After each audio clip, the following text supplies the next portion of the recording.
Everything is always in. Hey guys!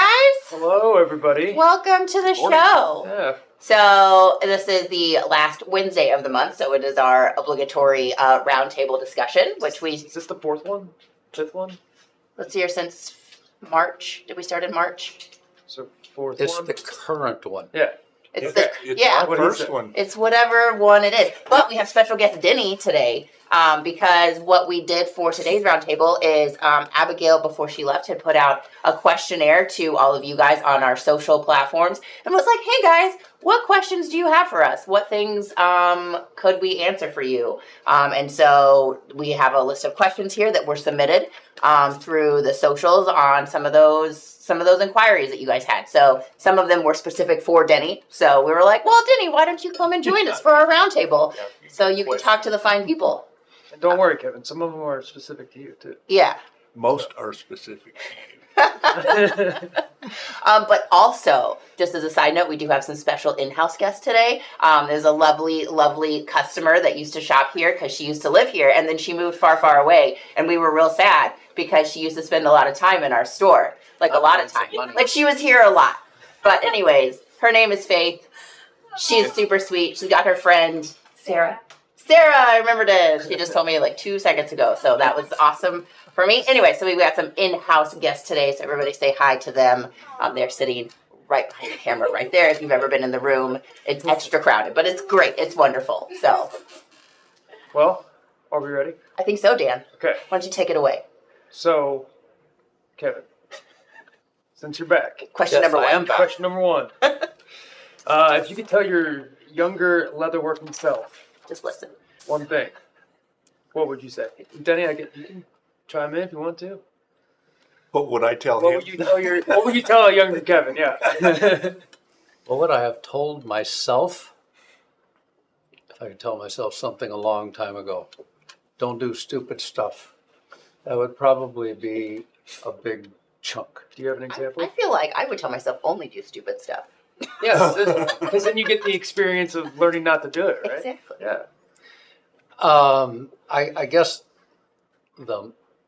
considering that my younger self was attempting to have my own little leather business of some sort, I didn't know what kind, or thought maybe I would be doing with the most important thing. Is that what you said? If I could tell, what would one thing be?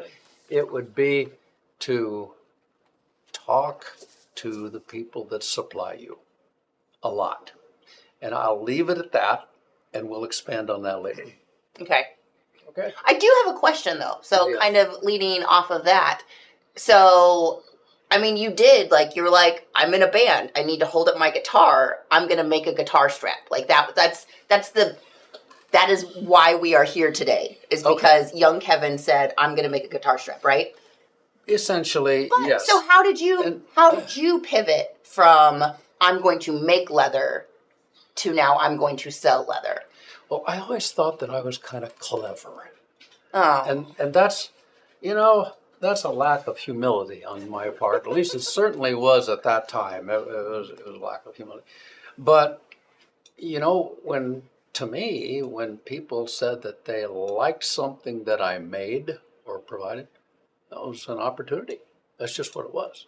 So, hey, and plus I like to help people. So when my first customer was my rhythm guitar player, or the rhythm guitar player that played in our band, I was happy to help him.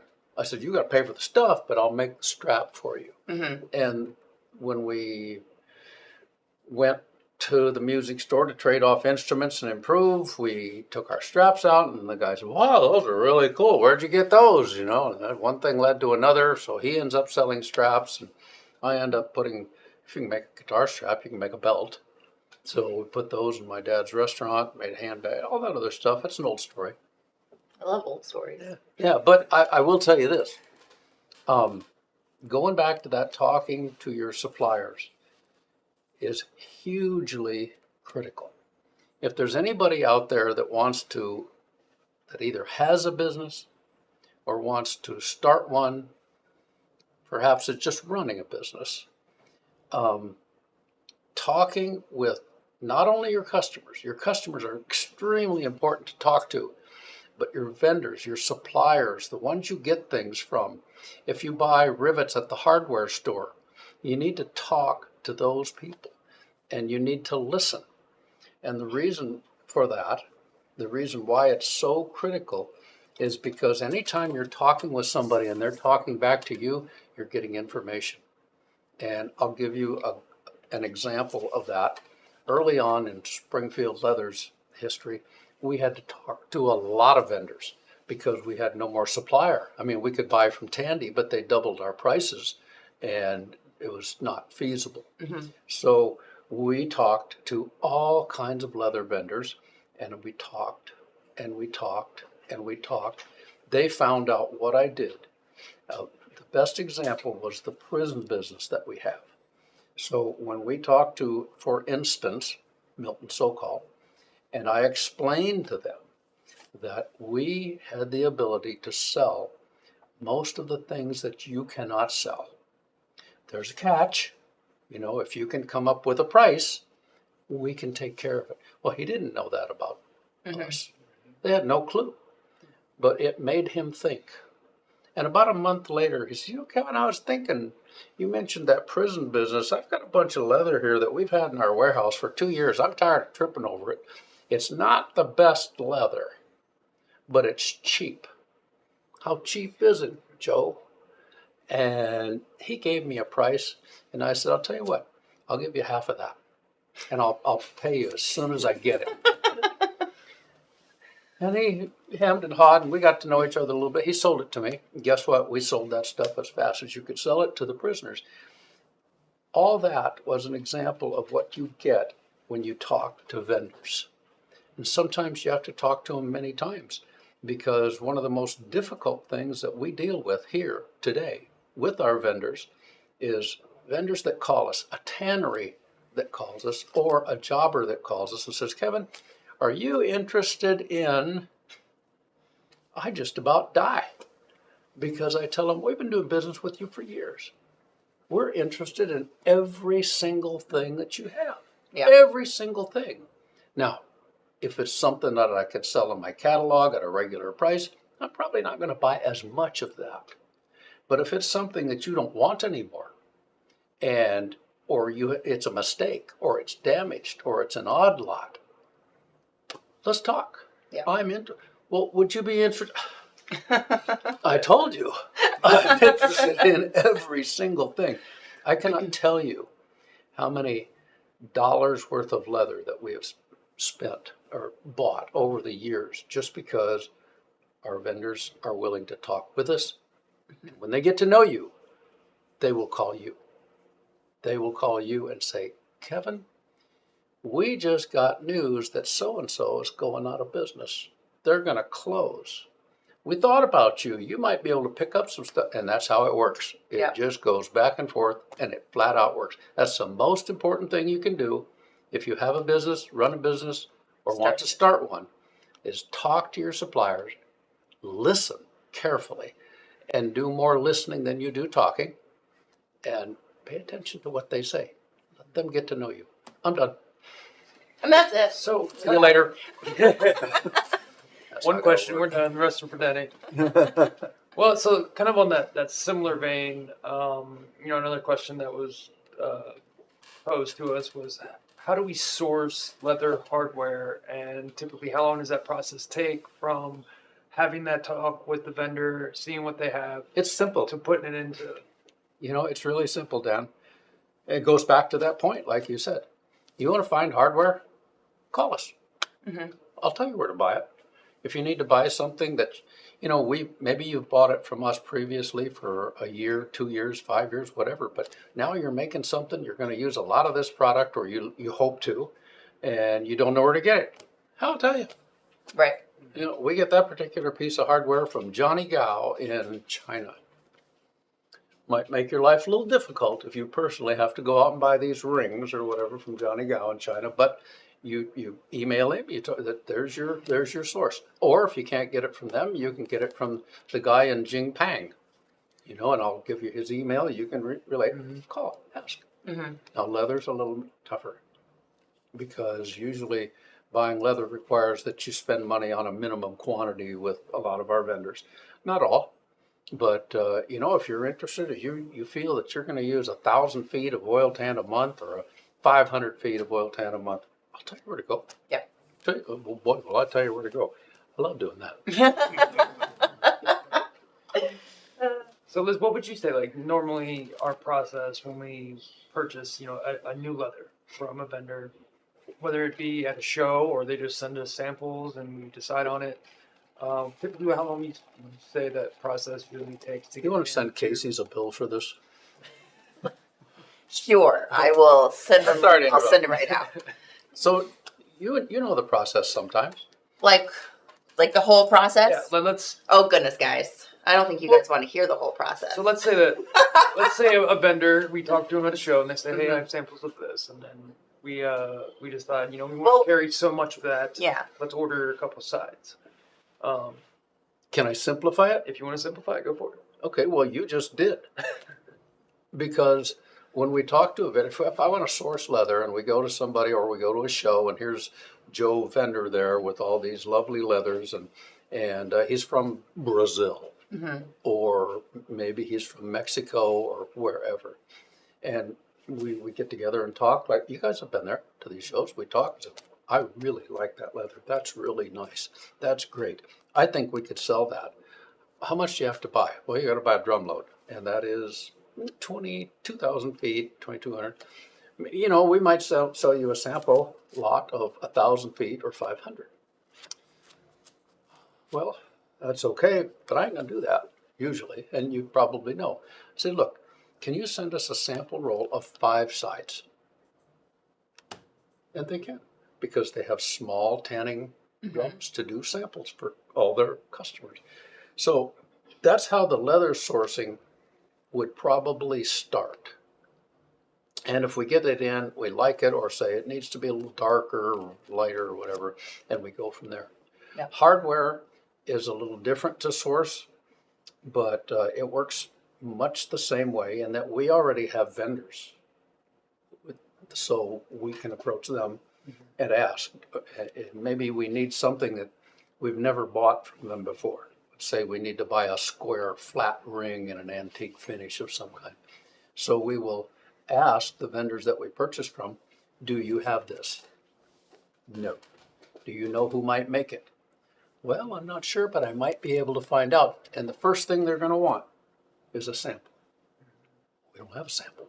That's what I Because that's what we want to buy. So we go down that road, and typically one of our vendors will come up with the best solution that they can. They will tell us, and there's one that we deal with in China. He just amazes me all the time. He's a great guy, and we tell him we need to buy this, and he says, "Okay, I can get this."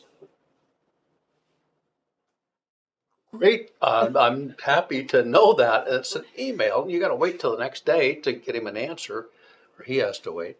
So thank you for letting me know that you have this available. Can you send us a picture or a sample? Yes. Thank you. How much does this cost? So we've learned to put all the questions in the proper order when it comes to sourcing. You know, if you can get this, is it going to be you that provides it, or are you going to buy it from a vendor and then offer it to us? Which either one is okay, as long as we can make it work. And if so, is there a minimum order quantity? How do you feel about these people? In your mind, are they reliable? And if he says, "Oh, it's me," then I said, "Well, how much is it? Can you send us a sample? And can you send us any other things that you think we might be interested in?" That's important. Goes back to talking to your vendors. And I said, send us a sample, and please give us a cost based on can we buy 100 pieces, or if we have to buy more, give us a cost breakdown on the quantities. That usually works pretty good. So that's how we source hardware, sort of, kind of. Great. Was that simple?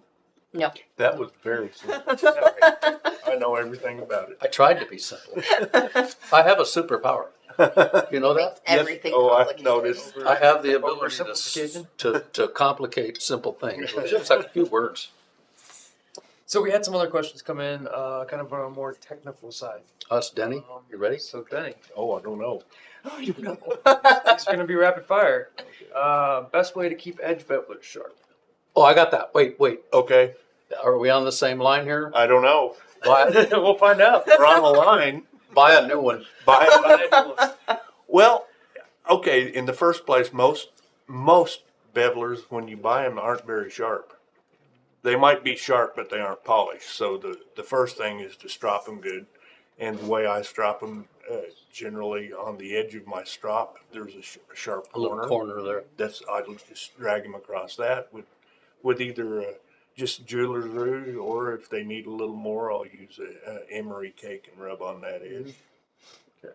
But if they're really dull, about all you can do is get a small round jeweler's file, or what do they call those little tapered round cone Tail? stones? Oh, Those- Whetstones, the little. Yeah, they've got little round whetstones that you can buy. yeah, but that by the time you buy one of those little round whetstones, you could have bought 4 edgers. Right, right. So just get a small set of jeweler's files and use those. But the main thing, don't use them on anything but a piece of leather. Yeah. You know, Yeah. and keep everyone else away from your bevelers. Pretty much. And that's a question that we ask our vendors if we're sourcing new bevelers. Do they come sharp? Yeah. That's a good question. Yeah. Question to ask. And we get some that are sharp when we I'd do. say those pro bevelers are Yeah, pretty those good. pro Just right bevelers out of the are package. nice. Yep. All right. The difference between Super Sheen and Pro Resist. The Super Sheen, for one thing, is in an aerosol can, I believe. And Not always. No, not you- always. You can buy it. You can buy liquid Well- or aerosol. in essence, they're both just a clear top coat. Acrylic top coat. Acrylic top coat, yeah. So it's a matter of personal choice. Okay. Think of it as Pro Resist has more glue in it. Okay. That's what it is. The pro. Pro Resist Pro has Resist? more glue in it. Okay. More acrylic in it. Yeah. You know what makes Elmer's glue? The acrylic base. Yeah. Okay. All right. So it's a But- little more resistant. Yeah. Yeah, I would hate to judge the difference. But they will both seal well. Yeah. And if you're trying to antique something, they'll both serve that purpose. But that's why there's these different products from everybody from us, from Tandy, from Weaver, from Be Natural, from Phoebings, and probably others as well. That Angelus. they all have the clear finish. You know, they've got one. Everybody's got one. But then they have another one that's upper line from that. Phoebings calls theirs Pro Resist. Mm-hmm. Why? It's got more stuff in it. Okay. All right. What is your simple order of processes when you are tooling leather? Okay. Everybody has a different method. Mhm. Kevin, I know, has a different method. And it depends on what you're doing, what style of tooling you're doing. But mine is basically Sheridan style. First thing I do is cut my outline with a swivel knife. Then I will go to an undercut beveler and a regular beveler after that.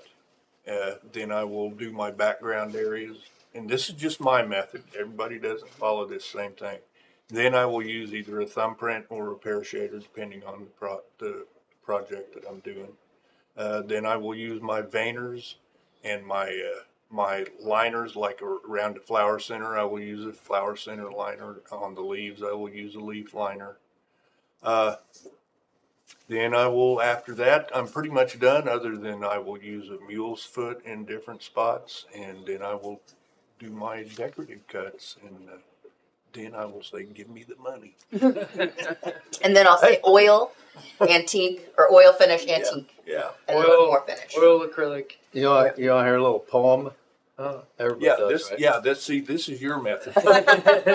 Actually, it's not. But I used to tell everybody when I did school leathercraft demonstrations and in classes, I just tell them, here's the way you approach, and it was all Western carving at that time, Mhm. Western or stamping. There wasn't no Sheridan carving, Yeah. at least very little. It's cut, cam, shade, and bevel. Cut, cam, shade, bevel. vein it, seed it, background like the devil. Okay. That was it. Okay. So if you do those things, you'll be okay on Western floral Maybe style. one more time. Cut, cam, shade, and bevel. Vein it, seed it, background like the devil. All right. And if you want to put the mule's foot in there and the stops and everything else, you can do all that. Yeah, That'll it get just, you- it depends on your project and what you're Yeah. doing. And after you've done something 100 times, you'll develop your own sequence Yep. of tools. And that cam is camouflage it? Yeah. Oh man, he's quick. I was just trying to keep up. All right. So this one is for both of you. Do you guys know any of like workarounds for grip or tool holding for people with disabilities, or maybe people with arthritis, or have difficulty? You know, They have little, they're little collars that you can put on stamping tools that Rubber make them, sleeves. yeah, that make them larger around. One of the things that I found that really works good is those little Nerf darts. oh yeah, Pull the end off of them, Yeah. and they'll fit almost every stamping Okay. tool that And we he says, carry. "You guys want to shoot me with a Nerf dart in the I'll shop?" use And he's it. like, "I'm gonna use it. I'm gonna I'll catch use it. Put it on my tool." But as far That's as a good one. if it depends on your disability, I guess. I It really does. yeah. I don't know. Everybody's got to develop their own way of doing it. If you want to bad enough, you will find a way. Yeah. That is Michael Seeger. Like Yeah, that's. I was going to say Yes. something about him. he's missing an arm, and he does a lot of the leather work Yeah. with his foot. Yeah. So it's very impressive. Yeah. Very impressive. cool. What is a good leather conditioner, and how often do I need to apply it? That one. I think that's personal preference. I know what I would use. Okay. What would you use? I would use Phoebe's Paste Saddle Soap, What? the best conditioner ever invented. The yellow or the white? Either. All right. Doesn't matter. Both the same. I think you're goofier than a duck. Thank you. You know, that is an age-old question, I think, that has been asked a zillion times, and it's a good question. In reality, there's things that you might not put saddle soap on. Tell me one. Well, I don't know. I don't believe you. I I think bet you about on this. a very fine leather garment, because I think Denny would still saddle soap it. you could probably do that, but I don't know that the average person could and get away with it because of the buildup in the seams. Okay, but you can get rid of that. Yeah. Where I wouldn't use it would be on a rough out leather, on Well, a suede yeah, or can a do split that. leather. So my answer would be either Lexol or Bic 4. And you could flip a coin, and there's a whole host of other leather conditioners out there that are probably just as good. But the way that Lexol was explained to me, and I don't know if it's true or not because I'm not a chemist, but I was told that Lexol has, imagine it this way, it's like water, H2O. Okay, so you got the one molecule with two attached to it. And if you take a screen and you put all these molecules in the screen and you sift it, only so many of those molecules will go through the screen because the openings are so little. So what they found a way to do with Lexol, and like I said, I'm just telling you what I've been told, they removed one of those molecules so it penetrates denser material easier. All I know is you can put Lexol on smooth leather and it goes in. I mean, just like chrome tan furniture leather. It goes in through paint. I don't know that saddle soap does that. I just don't know. Probably not. But anyway, the Lexol and the Bic 4, I've used them both for years. They will penetrate paint. Yeah. Will So- it penetrate patent leather? I've never tried it on patent leather, but I doubt it because I think patent's a laminate. Yep. So that's a petroleum-based product, and I don't see why it would penetrate that. But as far as how often you should use them, for most applications, it's as often as you think it needs it. Right. And Whether it's outside. inside. Well, yeah, On a, and on it's- a it's not- saddlebag of a motorcycle. Yeah, it's really depends on what you want to condition too, because it's one thing putting Lexol on a saddle that's been in a barn for 9 months or 2 years or whatever, and it's dried out and hard as a carp. I wouldn't bother putting Lexol on it. Yeah. Denny's saddle soap's fine, but there's another conditioner that I would. And Let me guess. Aussie. no, BlackRock. no. Well, now, okay, BlackRock I thought I had it. will work, but the other one is saddle butter. Oh, right. The reason that BlackRock and saddle butter work so well on that is because they're lanolin based, heavily lanolin based. That's why saddle soap works so well. Yeah, it is. It's just that the saddle soap, the saddle butter and the lanolin, you ever open them and compare them all? Saddle soap sits there in a cake, Right. and saddle butter is kind of in a, Creamy. yeah, it's best, Peanut butter. sort of, you have to really melt it. Peanut butter. Creamy peanut butter. If you melt it, it really works real. Mhm. But BlackRock is like, push, push. It's mushy.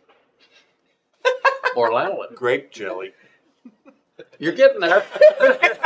Got the whole sandwich. So those things, those things are incredible. They're extreme penetrants. Mhm. And they will penetrate dry, hard, old leather, especially if you put the stuff on there and put it in a bag and seal it up and let it sit. It just scrunches. Well, I think you did a video a while ago, and you got a heat gun out. Oh, my, eventually. that And you just- spread it on, and then you take the heat gun, and you Yeah. just heat it up, and it'll just soak right in. And that'll affect your saddle soap too. It really makes it work well. Yeah.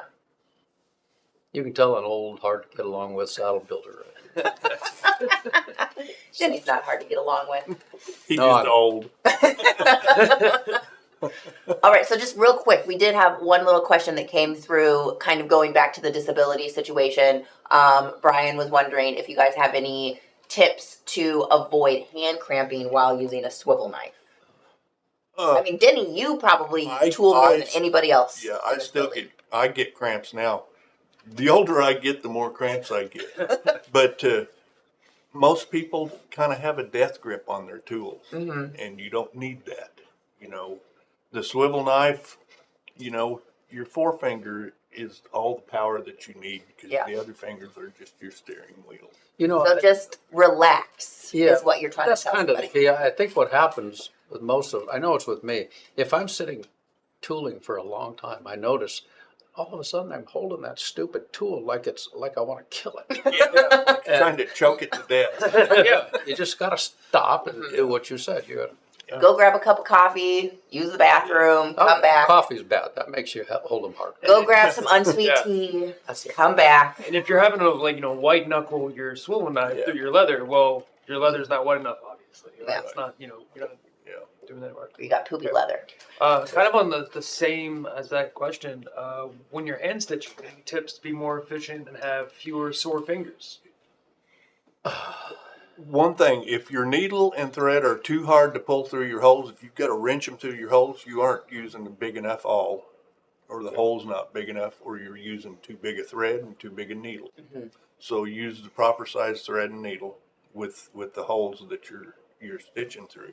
Wax thread is good. Wax thread is great. Another trick that I use is I have a cake of beeswax there by me, and I'll rub my fingers on it to get them kind of tacky. When you have to work to hold on to grab your needle, that makes it 10 times harder. Oh Yeah. my! I 10 was gonna say, times harder. I really like about 5 minutes after I get started hand sewing, my fingers have built up enough wax from touching the thread Yeah. that they're finally good. I hate it when I have to use the bathroom and then wash my hands in the middle of hand sewing, because then I have to come back and get started again and get that grip back on my Right. fingers. Yeah, get your hands clean. If they're oily at all, Oh, Yeah. that's the horrible. worst thing that can happen. Yeah. So clean hands and Some beeswax. tack them up a little bit with something. A lot of people don't like to use basting tape because it pulls through on your needle and stuff. Yes. I love it because of that. I Tacks do. it right up. Boy, you can sure grab the needle. Okay. When buying snaps or ribbons, how do I know if they are long enough or short enough for the leather I'm using? My opinion, Buy them all? Yeah, if you're using double cap rivets, they aren't all that expensive, so buy a selection. Most of the time, extra small, small, and medium will be about all you'll use unless you're using some heavy, Right. tooling leather, like 7 to 8 ounce, 2 plies of that, then you might need a large. Or if you're making like a holster, with Yeah. some sheath or something. If a rivet sticks up more than 1/8 of an inch, Yeah, it's too long. Yeah. If it barely emerges from the leather, you're probably okay. yeah. Because you're that's going to just- count. That's perfect. Yeah. I really- Because the leather compresses. when Yeah, you set on the double cap rivets, they've got that little indention at the top of it, and I really don't like to see that indention coming out too much farther Right. than where the top of the leather is. And if Snaps you're are a using- little trickier. Yeah, snaps. There's only two sizes of like line 24 snaps. Yeah. There's a regular and a short. Those are the only ones we stock anyway. And a lot of times, if they're too long, you can take them to a grinder and grind them down a little bit. That's a horrible You- pain. Yeah, it's a pain, but that's But again, that's life. buy a selection of snaps so you Yeah. don't have that problem.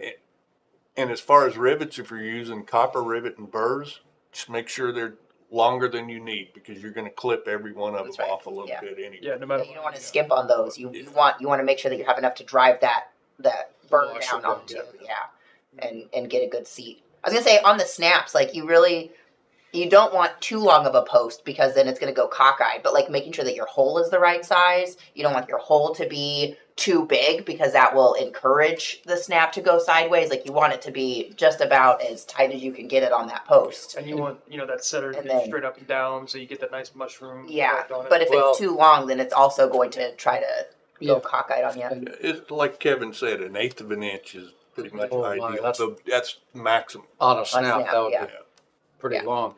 But some of the biggest problems I've found is that a lot of people that have problems with snaps, they don't understand what straight up and down is. They say, I hold mine just like this. Yeah. Well, it's You not, go to the front there.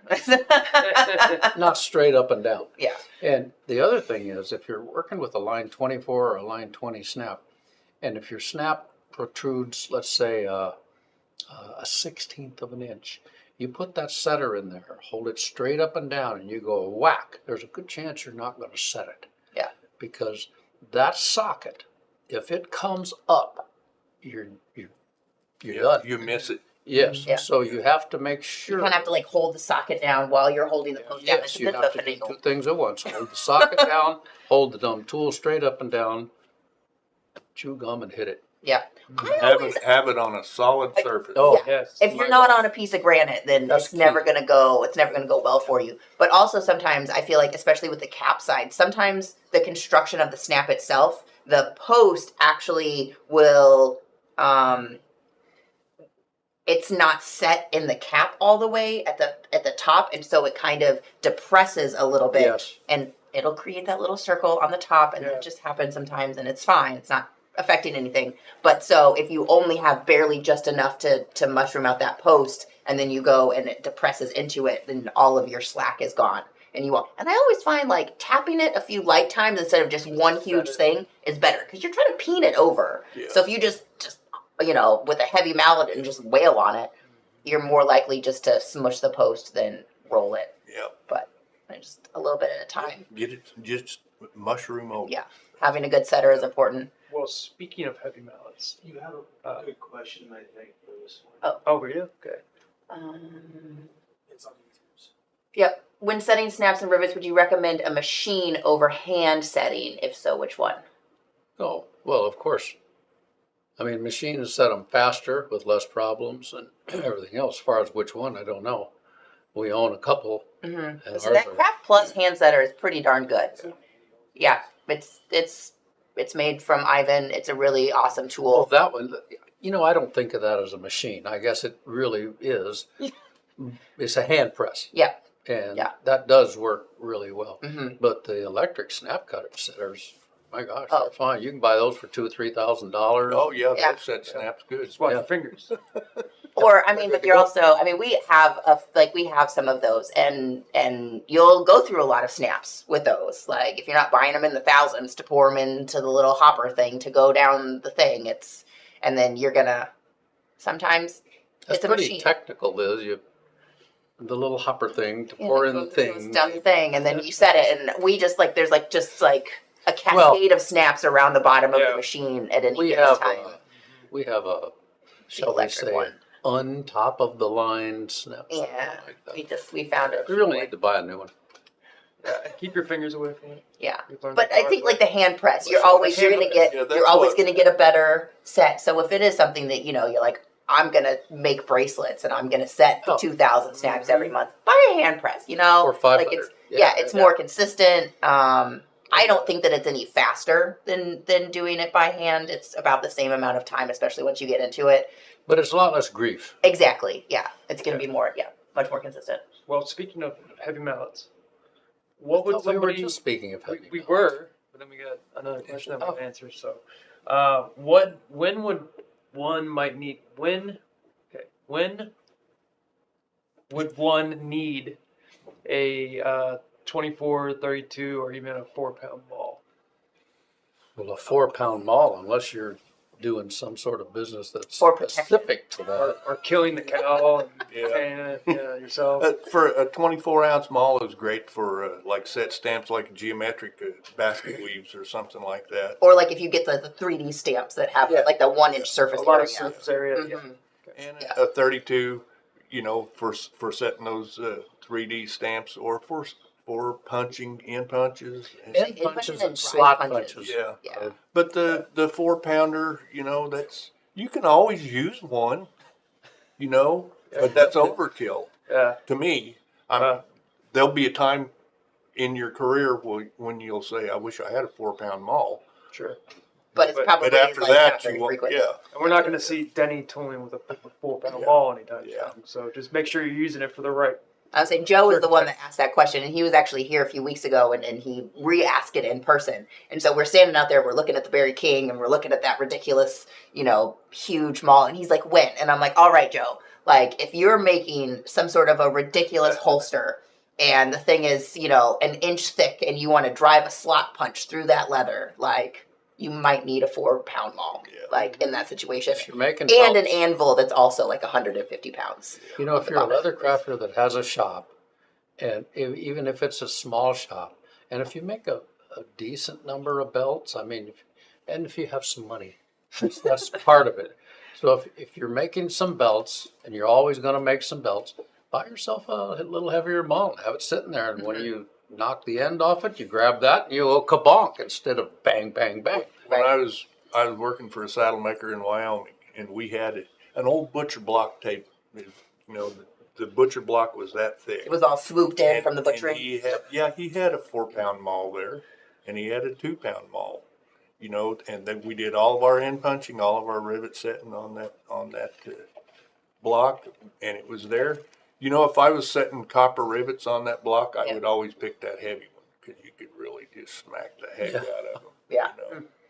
But for the most part, the 2-pounder was about all I. Was it like near the door, so just in case like a bear decided to visit, you were Yeah, it was bear protection. Yeah. Okay. Denny, what tips can you give someone to make sure their leather doesn't slide around when they're using their head knife or circumstances? Ice picks. Yeah. For one thing, put your hand on the leather. Hold the leather down with one hand and cut with the other hand. The hand that you're using to hold the leather down, keep behind the head. Another thing is, especially with vegetable tan leather, I generally have it to at least damp when I cut it. That'll give it a little more grip on your cutting surface. Okay. Any dry leather is going to have a tendency to want to be slippery. Sure. And it depends on the surface that you're cutting on. The old timers always cut on wood. That's what they had. And leather has more of a grip on a piece of wood than it does that on polyboard. a polyboard. Yeah. Yeah, but a polyboard is what most people use nowadays to cut on. Or one of those self-healing mats. Right. Those are good cutting surfaces, and they have a little bit of grip to them. Sure. The main thing is hold the leather down. Keep your hand behind the knife. Yeah. The thing that I always stress, try to get people to realize, when you're cutting with a round knife or a head knife, cut into your cutting surface. Okay. If you don't cut into the cutting surface, your knife will slip and right out of your leather. If you keep it in that surface, the knife won't get away from you. Now, when you're using that knife, this was one of the questions, but what's your technique when using that? What part of the knife do you use all parts of the knife? If you're cutting a tight curve, you want to get back on the very tip of the knife. If you're cutting more of a straight line or a large arc, you can rock up on more of the middle of the knife and use more blade in it. More of that. I mean, Denny cut a belt strip. We were in here doing like a how to make a knife or how to make a belt video, and you hung the leather off the side of the table. You grabbed the section that you were cutting off, and you just used the center of the knife, and you just cut through like 12-ounce leather. Yeah. Real fast on this. Speaking of things sliding around, any tip to keep polyfilm templates from sliding around when you're tracing them out? Yeah, put a dead weight on them. There you go. Yeah. Put a dead weight on it and trace out the part that you can reach. Yep. And then hold on to it and move your dead weight there. Yep. And trace the other part. So that is something that we sell. It's a 2-part answer. You guys can also make one out of lead shot. It needs to be heavy. I've made mine out of. I've had different sizes, dead weights that I've made. I use BBs, lead shot if I can find it. Use a dead weight and be careful. That's what it is. Yeah. Don't be in a rush. A lot of things. All right. So on the beveler and pear shader, for example, when would you want to use a smooth tool, and when would you want to use a checkered type of tool, or maybe even a thumbprint with lines on it, or some sort of texture on it? That's a matter of preference, but if you're going to be antiquing as a finish, you want to use a textured tool because those little textured bits collect a little bit of that antique finish. Yeah, the smooth finish, you just wipe it out out. Yeah. So It's we not actually that you can't use it, because you can, but Yeah, sure. So I've used smooth thumbprints and smooth matters for to kind of tamp down my bevel ridges. Would you use a checkered one or a textured one? I very seldom use a smooth tool myself, Okay. but I antique almost everything. I feel the same. I don't use smooth tools rarely. Gotcha. But it's a matter of taste and a matter of the project that you're doing. If you aren't going to antique it, like if you're going to paint, paint generally will fill in a lot of your little texture spot lines. could that help anyway. hold the paint though if it has a little bit of texture on the inside? It might. It might. Yeah. So I'm hearing it's 6 of one, half dozen of the other. Yeah. That's pretty much it. Along the same lines with the tooling though, Crystal had a quick question. Do you guys prefer the burnished look when you're tooling or not? But let's see here. Or do you all like the burnished look when tooling a piece, or do you like it not burnished when walking your stamps around? Oh, if you're doing tooling on natural veg tan leather and you're just going to leave it natural, I want the burnished look. Yeah. Well, the burnish, that's Part of the purpose. that means you have done your job when you get that burnish. You So got I the feel like moisture. that's like that the moisture was if the moisture correct. content Yeah. is correct and you're using your tool correctly, it will always burnish. And it also depends on and your Herman Oak. surface. Yes. Yeah, and Herman Oak burnishes differently than Sure, some other veg yeah. import. So Yeah, leather is such an inconsistent material. There are no cut and dried answers for any of these things that we've been talking about. personal preference. Yeah. Okay. What weight maul do you prefer when beveling, and when you're using a pear shader or a thumbprint? I know you like a lighter maul. Well, I use 9 times out of 10 I'll use a 16-ounce maul. Okay. But like if I'm doing a wallet, I recently come into possession of a 12-ounce maul. And if I'm doing something in lightweight leather like a wallet back or a lot of belts even that I do nowadays, I'll use a lightweight leather and align them, and I'll use that 12-ounce maul. I like it. You can be more delicate and more precise with it. You've always been quite delicate. I am delicate. I'm a delicate little flower. But I agree with you wholeheartedly. I don't use a maul all that much. When I do, I prefer something in that 12. 16's all I really want for tooling. Kevin's a hammer kind of guy. Yeah, I like a hammer, but I want my hammer to weigh about 11 ounces. Yeah. You know, and it doesn't matter if you use a mallet or a maul. It doesn't matter. Kevin almost always uses a mallet. Jim Linnell uses a mallet. You know, there are lots of really fine toolers that use mallets. And I think the biggest thing is that, like, if this is going to be something that you're doing for long periods of time, you want to be able to get away with the lightest weight option possible so that you're not literally wearing out your joints. Yeah. Like, I think that's just good sense. Oh, speaking of malls, rawhide or poly? Rawhide absorbs a lot more of the blow than poly does. Poly has more bounce to it. Yeah, you won't get, if you're setting a lot of 3D stamps, rawhide's definitely better. But you tool with a poly mallet, like. Well, yeah, but it depends on what you're doing. Yeah. You know, if I'm gonna make like 20 wallet backs and they've all got 3 or 4 3D stamps on each one of them, I'm not going to use that mallet. I'm going to get a heavier. Well, I might use a rawhide mallet, Okay. but not the poly because the poly bounces. Yeah, because rawhide acts sort of like a dead blow hammer does. You don't have that bounce to it. Oh, rawhide does. Yeah, Yeah. you're right. Okay. No, you can't use a dead blow hammer. It just don't work. Yeah, a lot of people I do. tried. I know. When I first started, Those are rubber, right? yeah, I had a dead blow hammer. They got a good bounce. I was tooling with a dead blow hammer and an X-Acto knife. Yeah. Well, hey, Yeah. use what you got. Denny You're gave special. Denny gave me one of his old malls, and I still use that one. I thought he was smarter than that. I didn't have. I used what I had. Yeah. All right. So last question: when dyeing only background portions of your projects, how do you prevent or correct it when it seeps through to areas that you want to remain a natural color? One of the projects they just finished, it seems like the oil slowly pulled in some of the dye over a period of hours. Okay, let's go backwards on that question. The last part of that, don't do one step before the step behind it is dry. Okay. If you dye something, let it dry before you go to the next step. If you oil something, let it dry.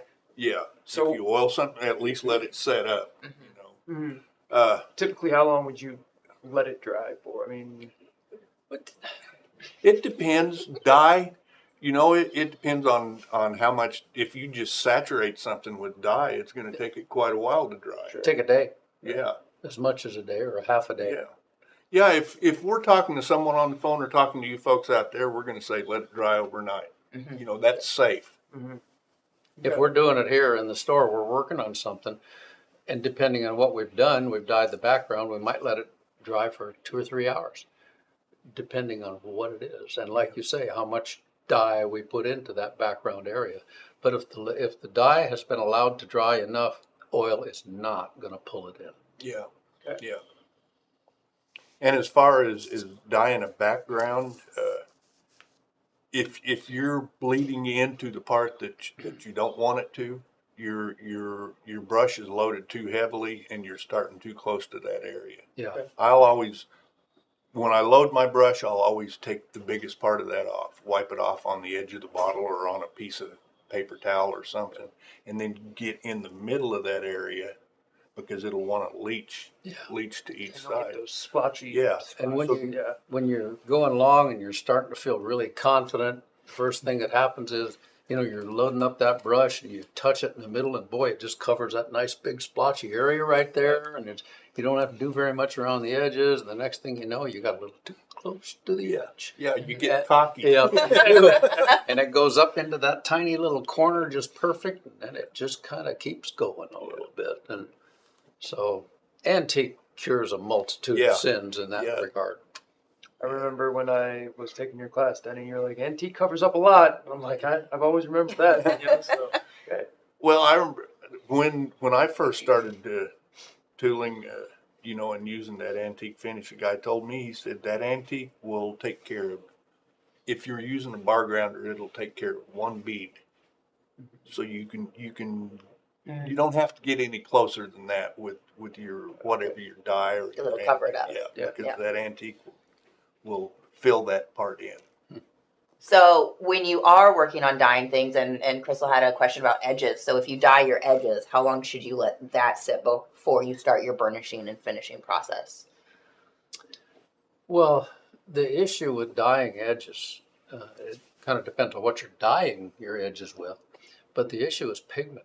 Mm-hmm. Because if you don't take that excess pigment off the edge when it's dry, it's going to have a tendency to come through whatever you put over there, unless what you put on that edge is really pretty stout. Mm-hmm. And so, as far as the amount of time, if you're running a dauber of Phoebing's chocolate brown dye along the edge of your belt, wow, that's going to take a couple hours to dry, I'm sure. Then Yeah. you need to come back and get that pigment off of there, and then you can go ahead and put whatever you want on that. Yeah. I always burnish my edges before I ever try to color them with anything. I But would say then- do a little bit of slicking first. Yeah, burnish them good, and then put on your edge coat or your dye or whatever you're going to use. Let that dry, I wouldn't and put then dye on after you burnish it. I mean, you can, but I have a lot of times. yeah, does it work Yeah. okay for you? Yeah, it works, but you gotta burnish after it you again. burnish it, you got to let it dry, Yeah. and then put your dye on. And don't burnish it with it. Yeah, don't burnish it with toconol or gum trag or gum seal trag it. or anything Burnish like it with that. water, Yeah. maybe some saddle soap, because you can still dye through saddle soap, but really just water. Like burnish it, like just a little water. Get it to where you're semi-happy, and then Well, the nice thing Stuff. about burnishing at first is everything goes on smooth Right. after that. You, And you that's- have a definite edge. And then can you come back after you dye it with some toconol or beeswax? Yeah. yeah. And what I was going to say was I'll burnish it, then I'll color the edge, and then after that's dry, then I'll go back and re-burnish it. And Yeah. I generally use saddle soap. Sure do. Re-burnish it, and then I'll put a top coat on it.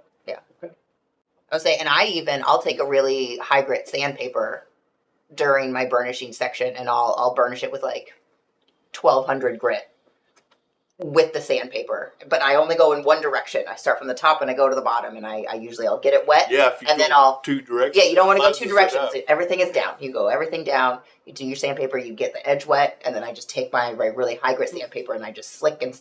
It takes me like 4 hours to burnish the edge on a sheet. No, They really you're look okay. nice, though.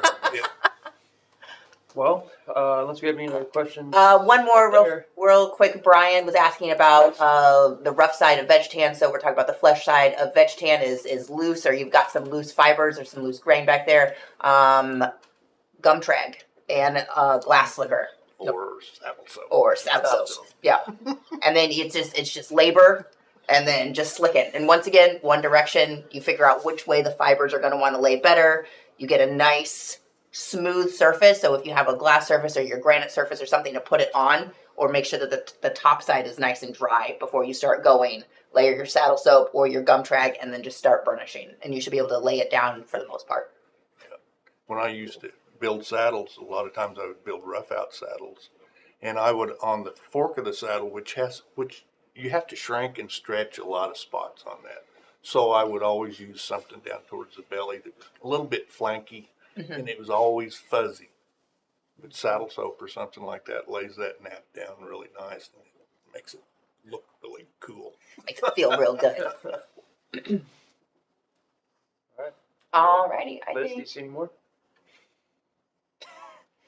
Garrett says Denny has retirement stock in saddle soap. You really should. We should I contact do- Phoebe and be like, listen, Phoebe needs to get with me. listen, Clayton, over at Phoebe, and it's like, listen, we need some things here.